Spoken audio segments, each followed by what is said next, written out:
This song is presenting by Shri Balaji Kumawat Sound Gatiavali. महाराज सुदामा चरित्र। अनन्य प्यारे मित्र हुए प्रभु के सुदामा। मुलाकात कहाँ हुई थी? मध्य प्रदेश में गुरु जी के यहाँ पढ़ने के लिए आए थे। यहीं सुदामा और प्रभु की मुलाकात हुई।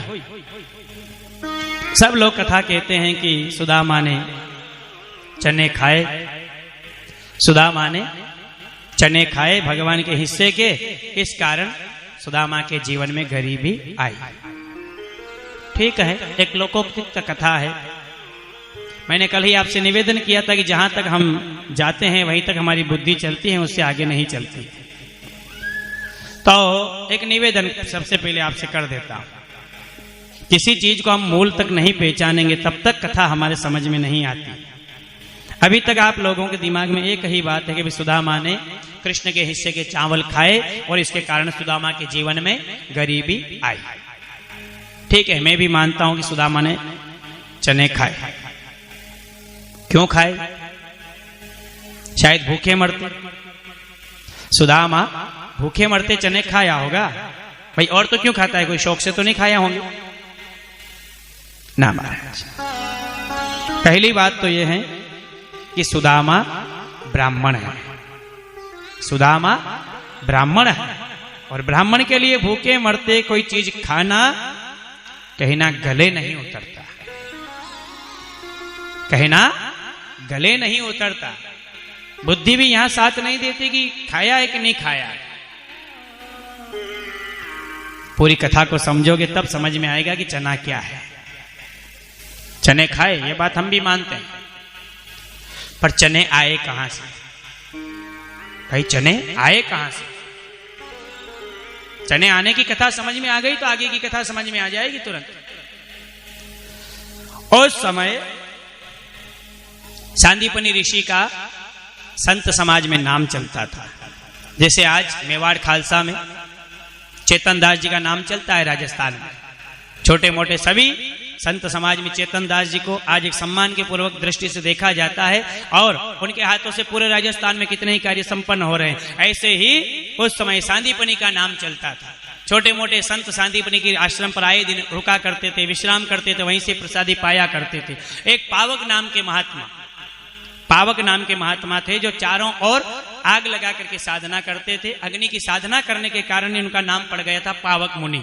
और ये पावक मुनि आज सांदीपनी के आश्रम पर आए मांगने के लिए, याचना करने के लिए। तो महाराज तो कुछ काम में लगे हुए थे। ऋषिवर बालकों से कहा कि भाई आप इनको दक्षिणा करवा दो।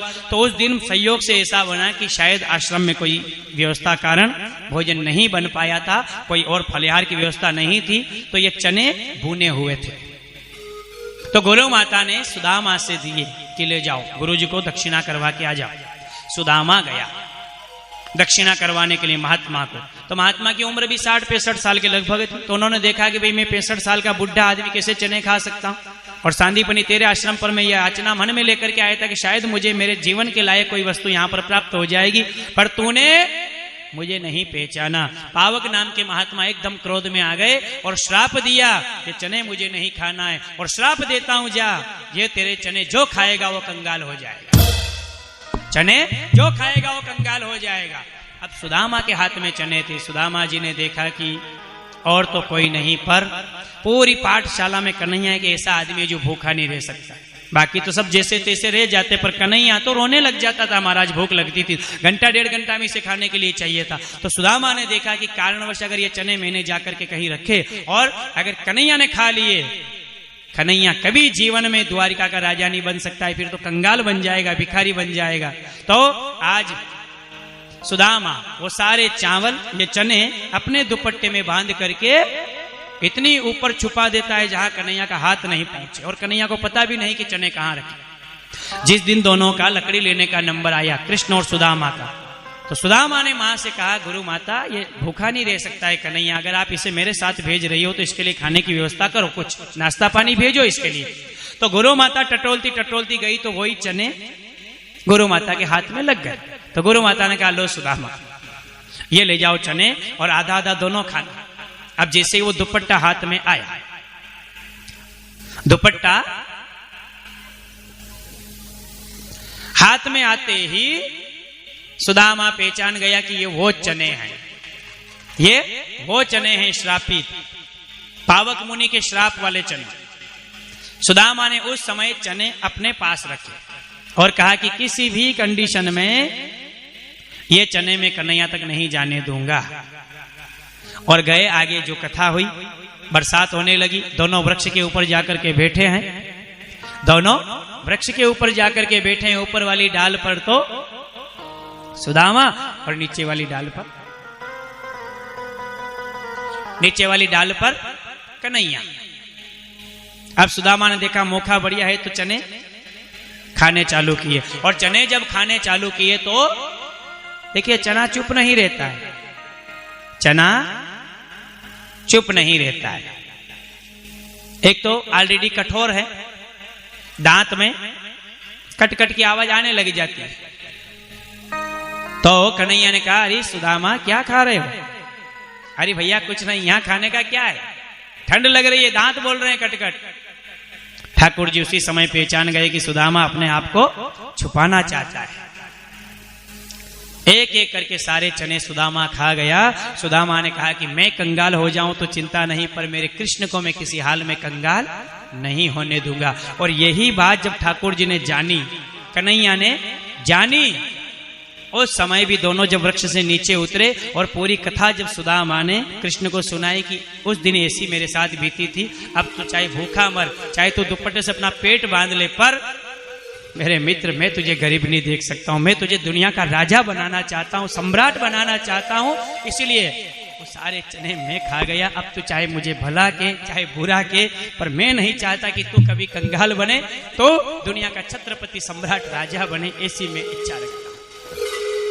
उस दिन ठाकुर खूब रोए, ठाकुर उस दिन खूब रोए महाराज। और सुदामा के दोनों चरण पकड़ करके कहे कि देख, जाने अनजाने में मेरे से कोई गलती हो जाए, यहां से विद्या अध्ययन करने के बाद मुझे जाना है, पर मैं तुझे आज कह रहा हूं, वहां जाते समय कभी कह नहीं पाऊं या कह पाऊं, पर तुझसे मैं खास निवेदन कर रहा हूं कि तुझे जीवन में कभी समय मिले तो द्वारिका आना, मुझे ऐसा अवसर देना है कि मैं तेरे इस ऋण को उतार सकूं, इस कर्जे को उतार सकूं। रे सुदामा, मैं तेरे इस ऋण को उतार सकूं। विद्या अध्ययन भी भगवान की हुई। भगवान जब द्वारिका मथुरा गए, वहां से पढ़ने के बाद तो किसी मित्र से यह नहीं कहा कि आप द्वारका आना कि मथुरा आना, केवल सुदामा से क्यों कहा बोलो, क्योंकि ठाकुर को पता है कि वो ऋण मुझे उतारना है। सुदामा ने भी उस समय हाँ भरी, कभी समय मिलेगा तो आऊंगा। उसके बाद में दोनों की कथा अलग हो गई। ठाकुर जी द्वारिका में जाकर के बसे। सुदामा पोरबंदर नाम का जो शहर है गुजरात में, वहां जाकर के रहने लगा। धीरे धीरे श्रापित चने के कारण संत का जो श्रापित था धीरे धीरे फलने लगा। सुदामा के जीवन में इतनी गरीबी आई, इतनी गरीबी आई, इतनी गरीबी आई महाराज कि सुदामा को 2 जोड़ कपड़े नसीब नहीं हुए, 2 जोड़ कपड़े नसीब नहीं हुए। शादी हुई थी पति पत्नी दोनों की, उस समय जो कपड़े पहने थे शायद 19 जोड़ में सुदामा की जिंदगी व्यतीत हो गई। पर सुदामा को तो पूर्व बातें याद थी। इतना संकल्पवादी, इतना संतोषी, इतना परोपकारी ब्राह्मण है सुदामा, जीवन में कभी किसी के सामने जाकर याचना नहीं करी कि आप मुझे कुछ दीजिए। किसी के सामने याचना नहीं करी सुदामा कि आप मुझे जीवन जीने के लिए कुछ दीजिए। और जब ये बात सुदामा की पत्नी सुशीला को पता लगा, सुशीला ने भी जीवन में गिन करके गठान लगा ली कर्मों की, जैसे प्रभु रखेगा वैसे जिएंगे, पर जीवन में किसी के सामने मांगने नहीं जाएंगे। दोनों पति पत्नी जी रहे। ठाकुर जी की कृपा हुई, सुदामा के यहाँ 3 बेटे हो गए। खुद की दशा बिगड़ी हुई है और प्रभु ने संतान भी दी महाराज। समय ऐसा आया सुदामा के आंगन में 8 दिन से चूल्हा नहीं जला घर में। 8 दिन से बेटों के कंठ सूखने लगे अनाज के कारण, आंतें चिपकने लगी, मां का हृदय पिघलने लगा, बेटे मर जाएंगे। एक दिन सुशीला ने जाकर कहा, स्वामी कुछ तो करो, ये आपके बेटे मर जाएंगे, आपके बेटे मर जाएंगे। सुदामा ने कहा, ए सुशीला क्या कह रही, किसके बेटे? सुशीला ने कहा, बेटे आपके नहीं है। सुदामा ने कहा, नहीं मेरे बेटे कहां से आए, मैं क्यों टेंशन लूं। सुशीला ने आंख में आंसू आ गए, स्वामी आप ये क्या कह रहे हो, ये समाज क्या कहेगी मुझे, आप खुद अपने मुंह से कह रहे हो कि बेटे आपके नहीं है, ये बेटे किसके हैं। सुदामा ने कहा, जिसने पैदा किए उसके, जिसने बनाया रखवाली करने वाला, वो निवाला देने वाला, वो मेरे ऊपर क्यों बोझ डाल रही है? ठाकुर को मंजूर नहीं है तो नहीं मिलेगा, प्रभु को मंजूर है तो मिलेगा। सुशीला को भी शांत बना दी। सुशीला महाराज रोने लगी। घर में आटा नहीं है, चूल्हा नहीं जल सकता, बेटे रो रहे हैं अनाज के लिए, अन्न नहीं है महाराज पेट में। आखिर में माँ है ना महाराज, सहन नहीं कर पाई सुशीला। घर में जाकर के चूल्हा जलाया, चूल्हे के ऊपर तवा रखा, पानी का लोटा लेकर पास में बैठ गई, अपने बेटों को जांघों के ऊपर सुला रही है और पानी के छींटे उस तवे पे डाल रही है। तो तवो की आवाज आती है, पानी जलता है तो छन छन छन, और बेटों को सांत्वना दे रही है कि तुम्हारे लिए ताये बना रही है। देसी मालपुआ बनते ना घर में, जब तेल डालते तो ऊपर छिन छिन की आवाज आती, बरसात में बनाती है माताएं बहनें। सुशीला ने कहा बेटो तुम्हारे लिए मीठे वाले ताये बना रही हूं। ताये ताये दोनों साइड पे ताव करके बनाया जाता है उनको, ताये। इंतजार में बैठे, अब खाना आएगा, अब खाना आएगा, अब खाना आएगा करते करते महाराज सो गए। बेटों को सोने के बाद में सुशीला ने धीरे से जाकर के सुदामा जी से कहा कि स्वामी रोज आप बड़ी बड़ी बातें करते हो कि द्वारिकाधीश आपका मित्र है, मैंने मेरे लिए जीवन में कुछ नहीं मांगा, पर अब ये माँ की ममता सहन नहीं कर पा रही, मेरे बेटे मर जाएंगे, मेरे बेटों के लिए कुछ तो कीजिए, मेरी गोद सुनी हो जाएगी, कुछ तो कीजिए स्वामी, कुछ तो कीजिए। सुदामा एकदम बिल्कुल निडर होके बैठे, कोई टेंशन नहीं जैसे जीवन। सुशीला ने कहा रोज बड़ी बड़ी बातें करते हो, एक बार तो द्वारिकाधीश से मिलने जाओ, एक बार तो द्वारिकाधीश से मिलने जाओ, कहना कुछ मत, जाओ तो सही कम से कम, अगर वो प्रभु हैं तो समझ जाएंगे, शायद हमारी कोई मदद हो जाए। सुदामा ने कहा मदद के लिए और उसके पास हरगिज नहीं, कभी वो उम्र में मेरे से छोटा है, मैं बड़ा हूं, और छोटे के सामने जाकर याचना करना शास्त्र के विरुद्ध है, नहीं जा सकता। सुशीला ने कहा एक बार मेरी बात मान करके मेरी तरफ से तो जाइए कम से कम।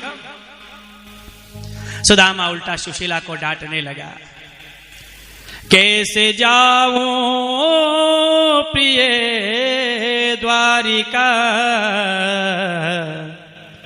मन में सोचा विचारा नहीं है, तन के कपड़े फटे हैं हमारे,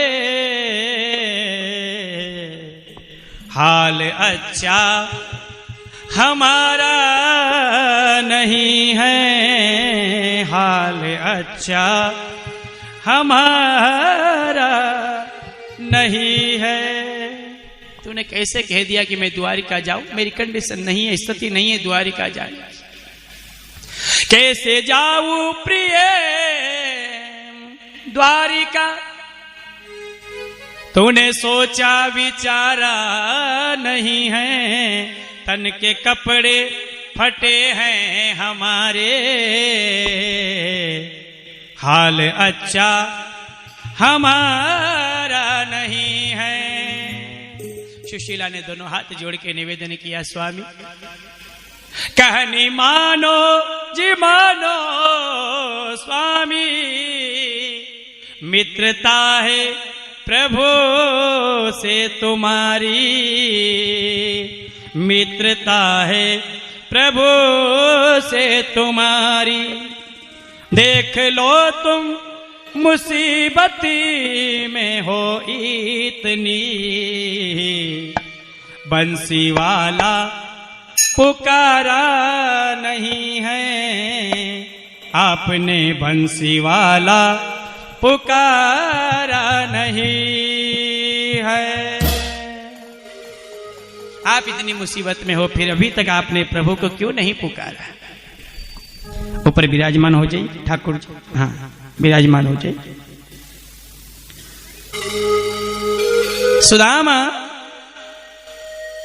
कहता है तो सुशीला ने कहा कि इतनी मुसीबत में हो फिर भी नहीं जाते हो। सुदामा ने कहा कुछ लेकर के तो जाना पड़ेगा। सुशीला पड़ोस में गई, महाराज मांगने गई तो टुकड़ी वाले चावल दिए पड़ोसियों ने, टुकड़ी वाले जो किसी काम के नहीं है, मालूम है कि रोज आती है तो मांगने के लिए, पर याद रखिए क्या मालूम किस समय का दिया हुआ कैसा उग जाता है। प्रभु के लिए अगर देते हो थोड़ा दो पर अच्छा दीजिए महाराज। क्या मालूम कब हमारे यहाँ का कोई अन्न का दाना प्रभु को समर्पित हो जाए, क्या हमारे धन का कौन सा रुपया प्रभु को समर्पित हो जाए।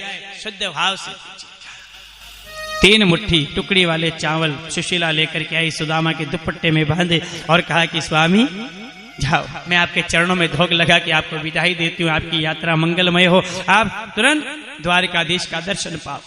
सुदामा वहां से लेकर के चला महाराज 3 मुट्ठी चावल। पाव में है फटी बिवाइया, लहू की धारा बहती। पाव में बिवाइयां फटी है सुदामा की, जहां जहां कदम रखते वहां लहू की बूंदे गिरती है। शरीर इतना दुबला पतला हो चुका है, केवल हड्डियों की माला है। सुंदर तिलक लगा रखा है, बहुत लंबी शिखा यानी चोटी है, तेज उसके मस्तक पे आज भी झलकता है। और महाराज सुदामा चलने लगा। चलता है तो मन में विचार करता है, प्रभु मुझे क्या पहचानेंगे, कितनी दूर होगी द्वारिका में, पहले कभी गया नहीं। सुदामा ऐसा विचार करके कभी ऊपर आसमान की ओर देखता है, कभी धरती की ओर देखता है, मन में विचार करता है, ओ कैसे आऊं रे सांवरिया, कैसे आऊं रे कन्हैया, तेरी दूर नगरी, बड़ी दूर नगरी, हाँ दूर नगरी, बड़ी दूर नगरी, हाँ दूर नगरी, बड़ी दूर नगरी, वो कैसे आऊं रे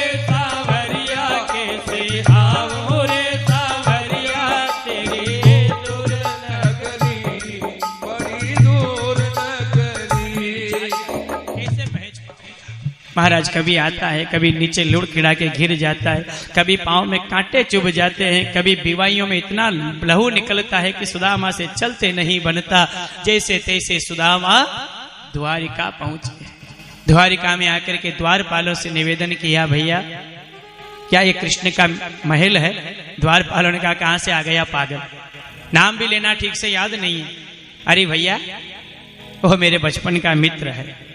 सुदामा द्वारपालों से निवेदन करता है, देखो देखो ये गरीबी का हाल, मेरे बचपन का यार है मेरा श्याम।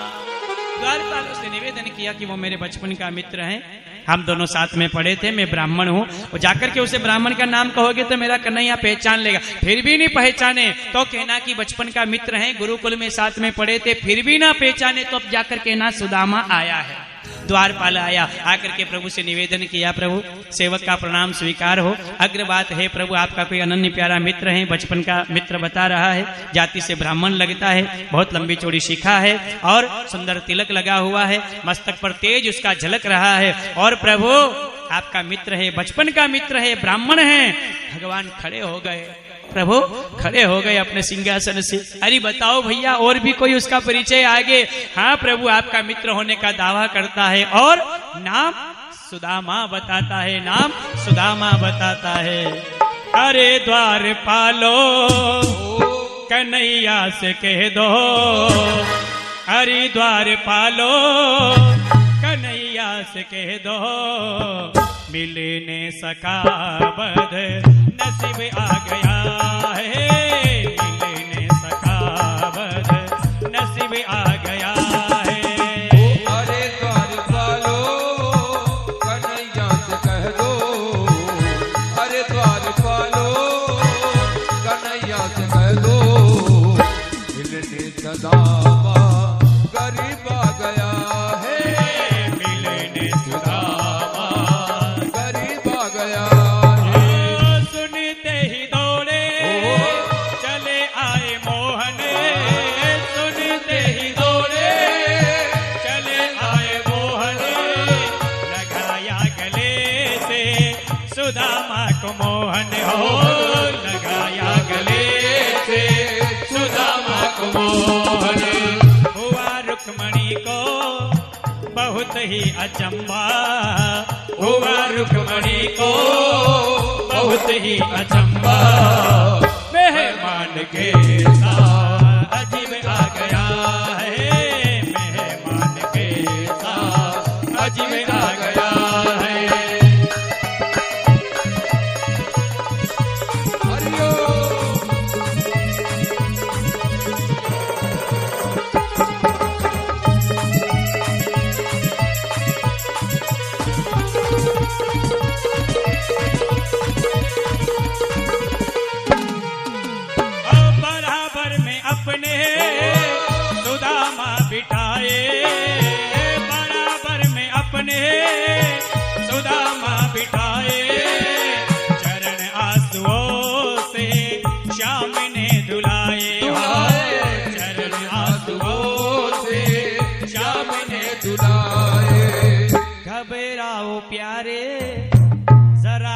सुदामा, न घबराओ प्यारे, जरा तुम सुदामा, खुशी का समा तेरे करीब आ गया है, खुशी का समा तेरे करीब आ गया रे।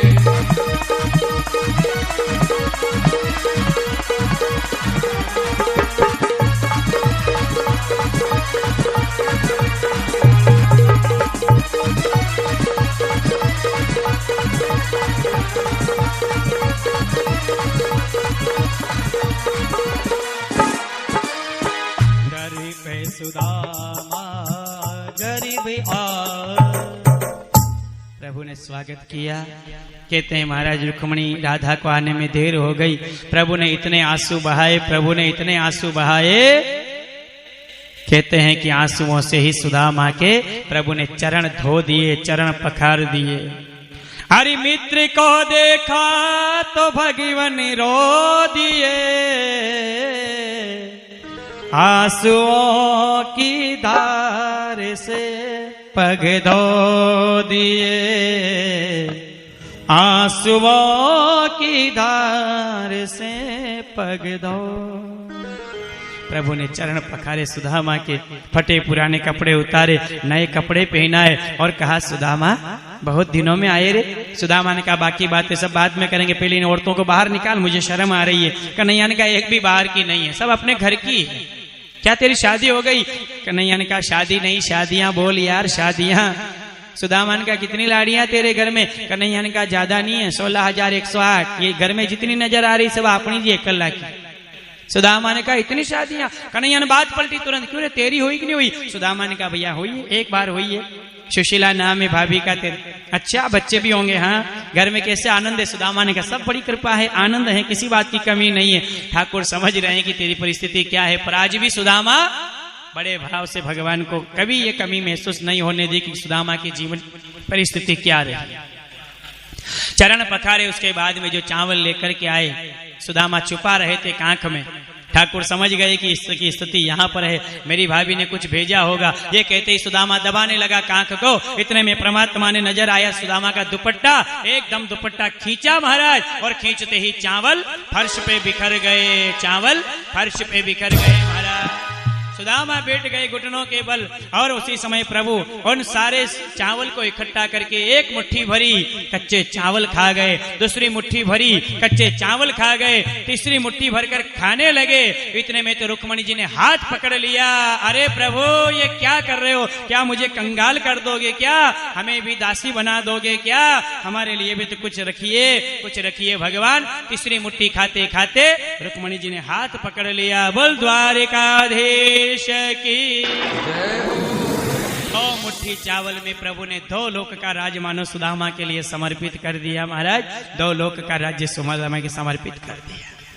सुदामा मित्र आए, प्रभु ने बड़े प्रेम से इनकी सेवा करी। कितने ही समय तक रहे, नए नए कपड़े पहनाए। एक दिन सुदामा को याद आई घर वाली की, बेटों अब मुझे वापस जाना है। कन्हैया ने कहा जाना है तो एक काम कर, ये जितने कपड़े हैं ना वापस खोल दे। कन्हैया ने विचार किया, चाहे तू द्वारिका का राजा बन गया पर तेरे गुण नहीं पलटे, तेरे गुण नहीं पलटे। बचपन में जो माखन की चोरी करता था वही गुण है तेरे में, है पहनाए हुए कपड़े खुलवा रहा है। सुदामा सहर्ष कपड़े खोल देता है। बोलो भगवान ने सुदामा के पहने हुए कपड़े क्यों खुलवाए? कन्हैया को मालूम है कि सुदामा नई ड्रेस पहन करके निकलेगा तो दुनिया के लोग कहेंगे कि सुदामा ने मांगना चालू कर दिया, जबकि सुदामा ने जिंदगी में नहीं मांगा महाराज। इसलिए प्रभु ने कहा कि मुझे लोग बुरा कहे तो कहे, पर मेरे मित्र की लाज मुझे बचाना है। और उसके बाद में प्रभु ने महाराज विश्वकर्मा जी को भेजा, सुदामा के लिए सुंदरपुरी का निर्माण किया। अब सुदामा वहां से चलने लगा तो बार बार भगवान की ओर देखता है और कहता है कन्हैया में जाऊं, कन्हैया में जाऊं, कन्हैया में जाऊं। ठाकुर जी कहते हैं हाँ जाओ ना, हाँ जाओ भाई, तुमको जाना है तो जाओ। शायद सुदामा बार बार कहकर के ये विचार कर रहा है कि बार बार कहने पर कहीं कन्हैया को याद आ जाए और ये मुझे कुछ दे दे, मुझे कुछ दे दे। इसलिए बार बार शायद कन्हैया सुदामा को याद दिला रहे थे और सुदामा कन्हैया को याद दिला रहे। तो देखिए सुदामा बार बार कहता है कि मैं जाऊं, मैं जाऊं। कन्हैया ने कहा कि हाँ जाओ। आज कथा समापन है, आज कथा समापन है। पारिवारिक कथा है तंवर परिवार की। जितने भी यहाँ पर मेहमान आए हैं, चाहे वो भाणेज के ससुरा जी हो, चाहे भाणेज हो, चाहे जमाई जी हो, चाहे बहिने हो, आप सबसे मेरा निवेदन है, परिवार के वरिष्ठ लोगों से आप 4 बार कह करके जाना कि मैं जावा, अब मैं जावा, ताकि यहाँ चौक बंदे के यहाँ के परोसो बांधनो कि यहाँ के कहीं उपहार लाया तो वो देनो। गलत तो नहीं है? हाँ, 4 बार कहवाती पचे यहाँ मालूम पड़ जाएगा कि यहाँ की हाल फेरावनी बाकी है, यहाँ ने निपटाओ फिर जाए। तो सुदामा भी यही भाव से भगवान से कहता है। तो आप सभी से निवेदन है, ठीक है, ऐसा नहीं कि जिसे जिमता गया निकलता गया घर परिवार का ने मालूम नहीं कि अपने कौन मेहमान आया कौन नहीं आया, क्योंकि अभी तो कथा में आगे पीछे बैठे, यहाँ से बार बार पीछे देखना बनता नहीं है। तो आरती के पश्चात परिवार से जरूर मिलकर के पधारिएगा, ताकि एक तो मिलना हो जाए, अपनी हाजिरी लग जाए। आपने जो समय निकाला अनिवार्य रूप से अनमोल समय, उसकी काबिलियत परिवार को महसूस हो, इसलिए आप भगवान से कथा में मिलकर के पधारिएगा। सुदामा बार बार कहता है तो कन्हैया ने कहा जाओ। तब सुदामा थोड़ा क्रोध में आ जाता है कि ये तो मैं गलत मुकाम पे आ गया, कुछ देने वाला नहीं है। तो सुदामा एक बार कन्हैया से कहता है, कन्हैया तेरे गुण चाहे पलटे या नहीं पलटे, पर हम भी ब्राह्मण हैं और हम कभी ऐसा छोटा दिल नहीं रखते हैं। चाहे तू दुनिया का मालिक होगा तो होगा, पर मेरे लिए नहीं, क्योंकि तू उम्र में मेरे से छोटा है और मैं बड़ा हूं। और मैंने तेरी द्वारिका में तेरा अन्न भी जब खाया कि तूने पहले मेरे चावल खाए, इसलिए किसी भी दर्जे में तू मेरे से बड़ा नहीं है, चाहे दुनिया के लिए हो सकता है। और तेरे से फिर भी मैं मनवार कर रहा हूं, निवेदन कर रहा हूं, तुझे दुनिया के प्रपंच से कभी मौका मिले तो मेरी कुटिया पर आना, मेरी झोपड़ी पे आना, जैसी मेरे से बनेगी वैसी मैं तेरी सेवा करूंगा रे कन्हैया, एक बार मेरे यहाँ जरूर आना। ऐसी सुदामा ने भगवान से विनती करी। सुदामा भगवान से विनती करता है। आप सभी लोगों से भी निवेदन है, आप जब यहाँ से निकलो ठाकुर जी को धोग लगाना, भागवत जी को धोग लगाना, अपने गांव का मंदिर वहां धोग लगा के निकलना कि भगवान कभी हमारे गांव में वापस आना, हमारे घर में आना, आंगन में आना, कभी कन्हैया बन करके आना, कभी राम बन करके आना, कभी रामायण बन करके आना, कभी भागवत जी बन करके आना, कभी नानी बाई का महिरा बन के आना, कैसे भी आना, पर प्रभु आपको मेरे आंगन में आना है, आपको मेरे आंगन में आना है। बोल वृंदावन बिहारी लाल की। हाँ, 5 मिनट बाद कथा समापन भी करवाएंगे, सब काम एक साथ समापन होने दीजिए। हाँ अच्छा, पधार रहे। हाँ ठीक है, जब तो समय अभाव है तो बिल्कुल। पूज्य गुरुदेव कुछ क्षण के लिए अपने बीच में पधारे, पुनः शायद कहीं आगे का आयोजन है तो ससम्मान आपका स्वागत किया जा रहा है। बोल कृष्ण कन्हैया लाल की, सावलिया सरकार है की जय। गुरुर ब्रह्मा गुरुर्विष्णु गुरुर्देवो महेश्वराय, गुरुर साक्षात् परब्रह्म तस्मै श्री गुरवे नमः। सत्य गुरुदेव भगवान की जय हो।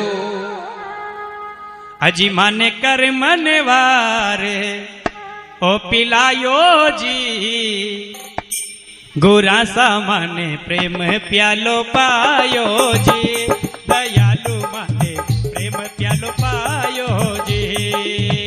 मन कर मनवार पिलायो जी, मन कर मनवार पिलायो जी, दयालु माने प्रेम प्यालो पायो जी, तुम रसा माने प्रेम प्यालो पायो जी।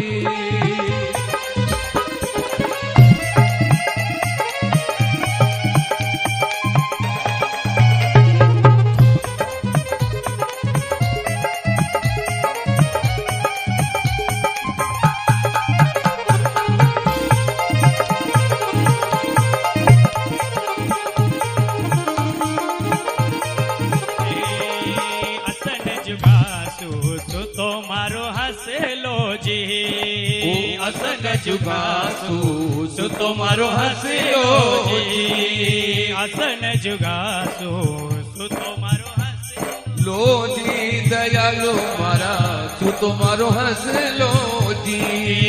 मारा ज्ञान करो आय जगायो जी, मारा ज्ञान करो आय जगायो जी, दयालु माने प्रेम प्यालो पायो जी, दयालु माने प्रेम प्यालो पायो जी।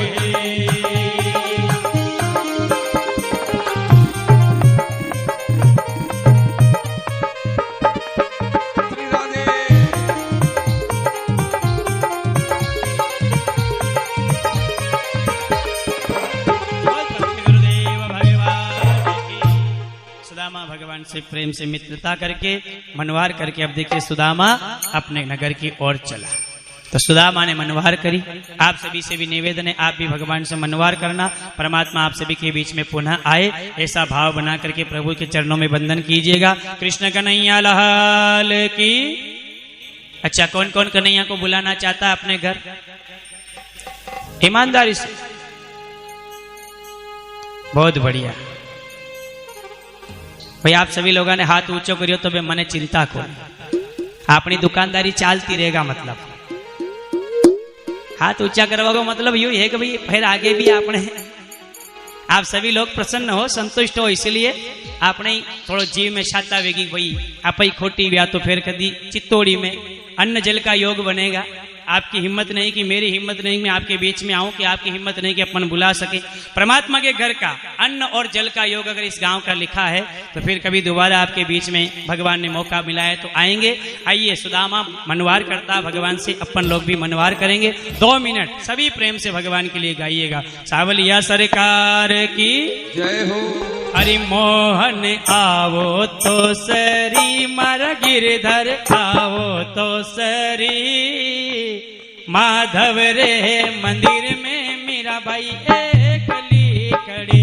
हे मोहन आवो तो सरी, मर गिरधर आवो तो करी, माधव रे मंदिर में मीरा एकली करी।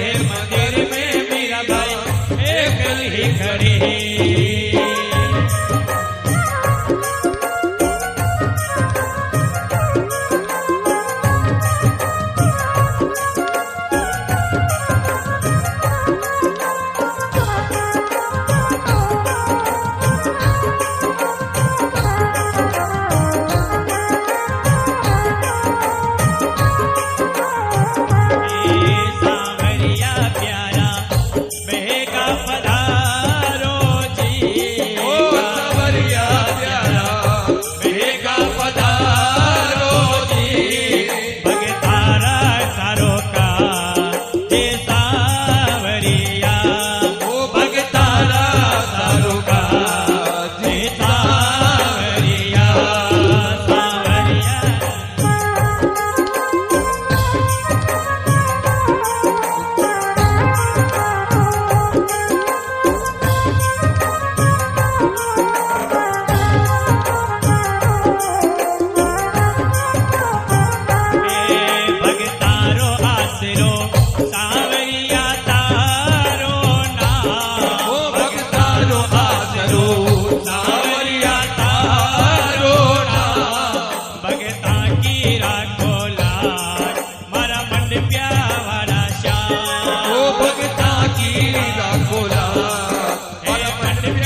सुदामा ने प्रार्थना करी। थोड़ा सा कथा प्रसंग हो रहे हैं, सभी 5-10 मिनट शांतिपूर्ण बैठ जाए, फिर यज्ञ की पूर्णाहुति की ओर चलेंगे।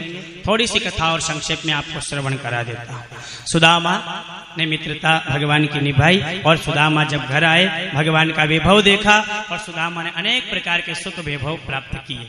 उसके बाद में आगे प्रसंग आता है भगवान के 6 भाइयों का दर्शन माता को कराना, और माँ को विश्वास हो गया कि कृष्ण कोई सामान्य जीव नहीं है, चराचर स्वयं पर ब्रह्म नारायण है। उसके बाद में प्रभु ने अपनी बहन सुभद्रा का विवाह अर्जुन के साथ में संपन्न करवाया। उसके बाद में भगवान द्वारिका में विराजमान।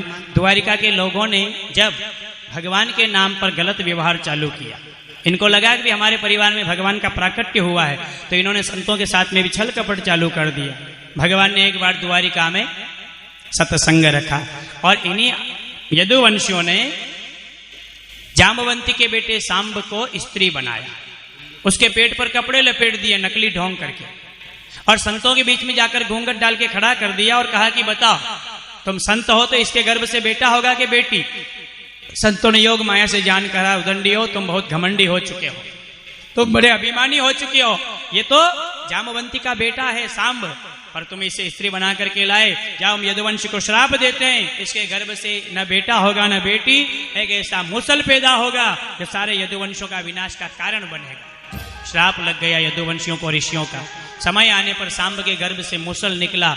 समुद्र के किनारे मूसल को यदुवंशी बेटे बेटे घीसने लगे, जहां तक पानी बह करके गया, जहां तक की भूमि बंजर हो गई, एरिया घास पैदा हो गई। एक छोटा सा टुकड़ा बचा जिसे पानी में फेंक दिया। एक बहेलिये ने इस मछली को पकड़ा जिसके पेट में यह टुकड़ा था।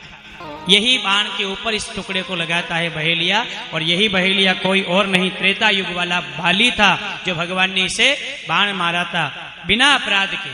तो भगवान का आज कॉल पूरा हुआ कि तुम भी मुझे द्वापर में लीला करने के लिए आऊंगा, उस समय तुम भी मुझे बाण मारोगे। दोनों का निरपराध बाण है महाराज। इधर भगवान ने भी निरपराध बाण मारा, इसे भी ख्याल नहीं है कि ये कौन है, और उस समय ये बहेलिया भगवान को बाण मारता है। ऐसी जब भगवान ने विभूति करवाई, द्वारिका में भगवान को अपशुगन होने लगे, उस समय परमात्मा ने सारे द्वारिका वासियों को पिंडरा क्षेत्र में भेजा। द्वारिका से बाहर पिंडरा क्षेत्र में आते ही बुद्धि का हरण किया, भगवान ने बुद्धि का हरण किया। बहुत सारे वक्ता यहाँ कहते हैं कि मदिरा पान करवाई, ना महाराज, भागवत में ऐसा प्रमाण नहीं है। कोई वक्ता कहे तो उसको भी आप जवाब दे सकते हो भी महाराज इसमें लिखा हुआ नहीं।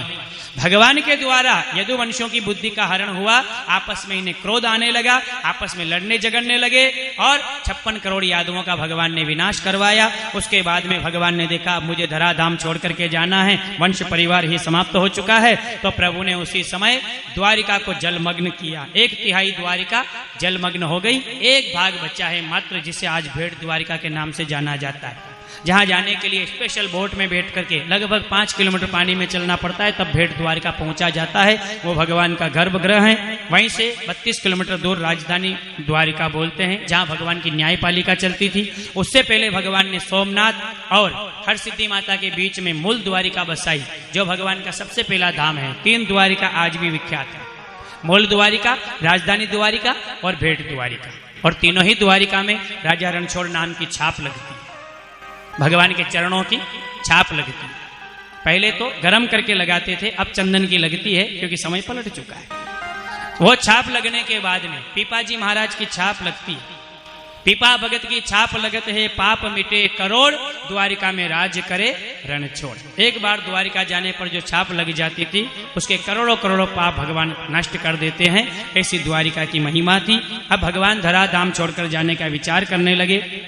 द्वारिका से सोमनाथ बीच में भालका क्षेत्र आता है, जहां आकर भगवान खड़े हुए। द्वारिका में भगवान ने अपना शरीर नहीं छोड़ा। द्वारिका में आज भी प्रभु की छवि विराजमान है, इसलिए हम लोग दर्शन करने के लिए जाते हैं। भालका क्षेत्र में आकर के प्रभु खड़े हुए पीपल के वृक्ष के नीचे, और प्रभु के तलवे में कुमकुम और मेहंदी लगी हुई है, हल्दी लगी हुई है। इस बहेलिये की बुद्धि भ्रमित हुई, शायद कोई जीव घास चर रहा है, और इसने बाण छोड़ा, प्रभु के तलवे में लगा। प्रभु के हृदय से दिव्य ज्योति निकली, देखते ही देखते नभ मंडल में समा गई। परमात्मा धराधाम छोड़ करके चले गए। बोल द्वारिकाधीश के 125 साल की लीला प्रभु ने इस भूमंडल पर करी। 11 वर्ष तो परमात्मा ब्रज में रहे, 11 के बाद में भगवान मथुरा रहे और 17 वर्ष के बाद परमात्मा ने सीधी द्वारिका नगरी बसाई, जहां भगवान का पूरा जीवन व्यतीत हुआ। कुल 125 साल में भगवान ने सारी लीला करी। अब जब धराधाम छोड़कर भगवान चले गए, परीक्षित जी कथा सुन रहे थे। सुखदेव भगवान ने कहा, राजन और क्या सुनना चाहते हो? तो परीक्षित जी ने कहा कि भगवान आपने मुझे सारी कथा सुना दी, भगवान के 24 अवतारों की कथा हो गई, भगवान धराधाम छोड़ करके चले गए, अब मुझे और कुछ नहीं सुनना है। बस मेरे मन में जो दहशत है, जो भय है तक्षक नाग का, वो डर खत्म कर दीजिए ताकि मैं सहज भगवान की शरणागति प्राप्त कर सकूं। उस समय सुखदेव भगवान ने अंतिम उपदेश महाराज परीक्षित जी को दिया और ये अंतिम उपदेश ही जीवन का भय समाप्त करने वाला है। ये अंतिम श्लोक ऐसे हैं, आदमी को सर्प का डर खत्म हो जाता है, आदमी को सर्प का डर खत्म हो जाता है। ये 2 श्लोक आप सभी को मेरे साथ में बोलना है, क्योंकि हम सब काश्तकार के बेटे हैं। भगवान कभी ऐसा नहीं करे किसी के घर में ऐसा दिन हो गया कि उस आदमी को सांप ने डसा और उसके घर में दुख आया। सभी के घर में प्रभु की कृपा बनी रहे। हम सब लोग थोड़े दिनों के बाद काश्तकारी काम में लगेंगे। किसी के घर में ऐसा नहीं लगे कि उसके बच्चे को या उसकी बहू को, उसके बेटे को, किसी को भी सांप ने डसा। इस बीमारी से मुक्ति पाने के लिए आप सभी से निवेदन है, आप सभी आलखी पालकी लगा के विराजमान हो जाइए। सबको आलकी पालकी लगा के बैठना है। अपने दोनों हाथ अगर दाएं बाएं हैं तो उनको आप अपने कंट्रोल में कर लीजिए, घुटनों के अंदर। अपने शरीर का अंग अपनी साइड से बाहर नहीं जाना चाहिए। और एकदम कमर को ठीक कर लीजिए सावधान होकर के। केवल आपके कान का संबंध इस माइक से जुड़ जाना चाहिए, व्यर्थ की बातों की तरफ ध्यान ना दे। ये 2 श्लोकों के जो शब्द हैं ये आपके कान में जीवा के द्वारा आप बोलें, कान में श्रवण करें। इन 2 श्लोकों को पढ़ने से सांप का डर खत्म हो जाएगा, आपके जीवन में भय जो शब्द हैं वो समाप्त हो जाएगा, आप निर्भीक होकर के जीवन जिए। 12 महीने के लिए भगवान से ऐसी प्रार्थना करते हैं। बोल द्वारिकाधीश की। नेत्र बंद कर लीजिए, हृदय में भगवान की छवि को याद करने का प्रयास करते हुए ये 2 श्लोक आप हमारे साथ बोलिएगा। ओम नमो भगवते वासुदेवाय। ओम नमो भगवते वासुदेवाय। ओम नमो भगवते वासुदेवाय। ओम नमो भगवते वासुदेवाय। ओम नमो भगवते वासुदेवाय। ओम नमो भगवते वासुदेवाय। ओम भवे भवे। ओम भवे भवे।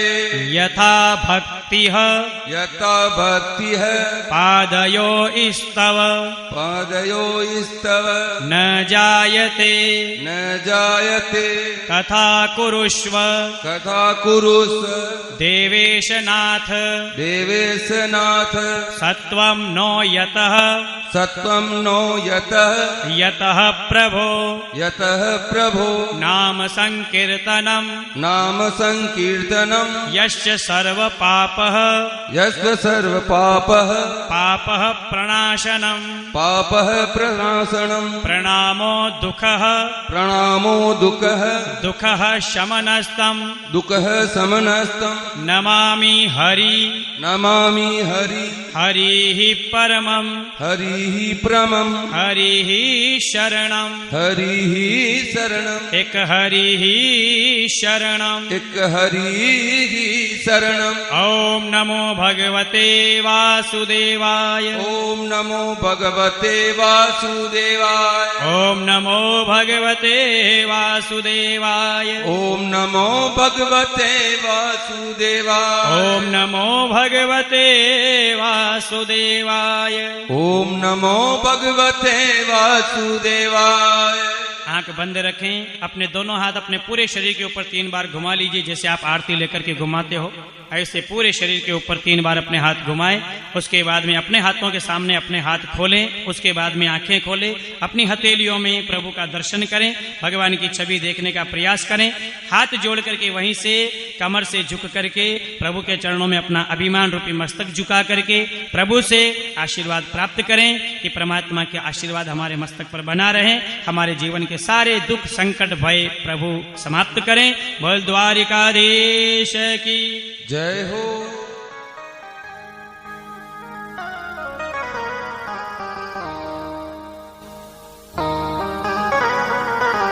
ये है भागवत का सार। आप लोगों ने 7 दिन समय दिया, हमारी तरफ से जो पूर्ण पावर वो आपके लिए समर्पित किया है।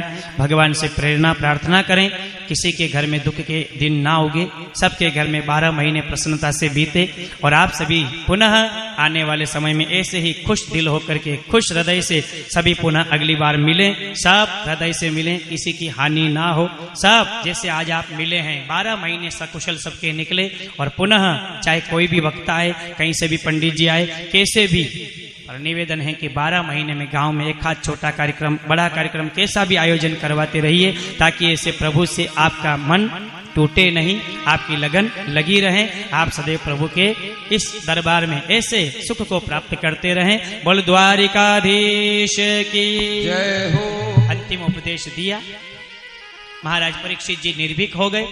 सुखदेव भगवान ने कहा मैं जाऊंगा तभी तक्षक आएगा, वरना नहीं आ सकता, आप मुझे विदाई दीजिए। उस समय सुखदेव भगवान को महाराज परीक्षित जी ने चरण पखारे, चरणामृत लिया और अपने गुरु स्वरूप को महाराज परीक्षित जी ने विदाई दी।